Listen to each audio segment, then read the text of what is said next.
सुप्रभात मेरे प्यारे बच्चों। हम आशा करते हैं कि आप लोग स्वस्थ होंगे, प्रसन्न होंगे और सुरक्षित होंगे। आज मैं आप लोगों के समक्ष इस मॉड्यूल में काल के साथ उपस्थित हुआ हूँ। तो आइए अब हम लोग सबसे पहले काल के अर्थ और उसकी परिभाषा को समझने तथा जानने की कोशिश करते हैं। तो काल का अर्थ होता है समय। तो आइए हम लोग चलते हैं अब सबसे पहले काल की परिभाषा और उसके विविध भेदों को जानने तथा समझने की कोशिश करते हैं। को जानते हैं। क्रिया के जिस रूप से यह ज्ञात हो कि क्रिया किस समय हुई है या हो रही है या होनी है, उसे क्रिया का काल कहते हैं। चलते हैं काल के भेद पर। काल के मुख्य 3 भेद हैं। पहला भूतकाल, दूसरा वर्तमान काल, तीसरा भविष्यत काल। तो आइए हम लोग चलते हैं भूतकाल पर। भूतकाल की परिभाषा और उसके भेदों को जानते हैं। क्रिया के जिस रूप से यह ज्ञात हो कि काम बीते हुए समय में हुआ है, उसे भूतकाल कहते हैं। उदाहरण, मैं खाना खा चुका था। श्री कृष्ण ने कंस का वध किया था। भूतकाल के भेद। भूतकाल के 6 भेद हैं। पहला सामान्य भूतकाल, दूसरा आसन्न भूतकाल, तीसरा पूर्ण भूतकाल, चौथा अपूर्ण भूतकाल, पांचवा संदिग्ध भूतकाल और छठा है हेतुमत भूतकाल। तो आइए चलते हैं भूतकाल के भेद में सामान्य भूतकाल पर। क्रिया के जिस रूप से बीते हुए समय में कार्य के सामान्य रूप से पूरा होने का बोध हो, वे क्रियाएं सामान्य भूतकाल कहलाती हैं। उदाहरण, रमेश ने पत्र लिखा, वर्षा हुई। दूसरा है आसन्न भूतकाल। आसन्न का अर्थ है निकट। क्रिया के जिस रूप से यह ज्ञात हो कि क्रिया कुछ ही देर पहले समाप्त हुई है, उसे आसन्न भूतकाल कहते हैं। उदाहरण, उमेश ने खाना खाया है, मैंने पत्र पढ़ा है। तीसरा है पूर्ण भूतकाल। क्रिया के जिस रूप से यह ज्ञात हो कि क्रिया को हुए बहुत दिन बीत गया है, उसे पूर्ण भूतकाल कहते हैं। उदाहरण, श्यामा ने पत्र लिखा था, मैंने पाठ पढ़ा था।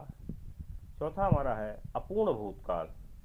क्रिया के जिस रूप से यह पता चले कि क्रिया भूतकाल में हो रही थी परंतु समाप्त नहीं हुई थी, उसे अपूर्ण भूतकाल कहते हैं। उदाहरण, बच्चे खेल रहे थे, वह बाजार जा रहा था। पांचवा संदिग्ध भूतकाल।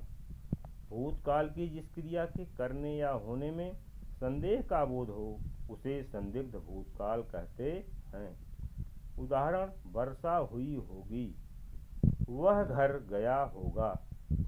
छठवां है हेतुमत भूतकाल। यदि भूतकाल में एक क्रिया के होने या ना होने पर दूसरी क्रिया का होना या ना होना निर्भर करता है, तो उसे हेतुमत भूतकाल कहते हैं। उदाहरण, यदि वर्षा थम जाती तो बाढ़ ना आती, यदि वह आता तो मैं चला जाता। बच्चों, आज हम लोग इस मॉड्यूल में क्या सीखे, कितना सीखे, तो आइए अब हम लोग चलते हैं कुछ बहुविकल्पी प्रश्नों पर। तो पहला प्रश्न हमारा है, क्रिया के जिस रूप से यह ज्ञात हो कि क्रिया को हुए बहुत समय बीत गया है, उसे क्या कहते हैं। इस प्रश्न के 4 विकल्प दिए गए हैं। क अपूर्ण भूतकाल, ख पूर्ण भूतकाल, ग सामान्य भूतकाल, घ आसन्न भूतकाल। बच्चों, आप लोग इसका विकल्प का सही अंदाजा लगा लिए होंगे। इसका सही विकल्प है ख पूर्ण भूतकाल। प्रश्न नंबर 2, बच्चे विद्यालय जा रहे थे, वाक्य में प्रयुक्त काल है। इसके 4 विकल्प हैं। क अपूर्ण भूतकाल, ख सामान्य भूतकाल, ग पूर्ण भूतकाल, घ संदिग्ध भूतकाल। बच्चों, आप लोगों को इसका सही अंदाजा इस विकल्प का चल गया होगा। इसका सही विकल्प है क अपूर्ण भूतकाल। प्रश्न नंबर 3, भूतकाल की जिस क्रिया के करने या होने में संदेह का बोध हो उसे क्या कहते हैं। इसके 4 विकल्प दिए गए हैं। का हेतु हेतुमत भूतकाल, खा सामान्य भूतकाल, ग संदिग्ध भूतकाल और घा अपूर्ण भूतकाल।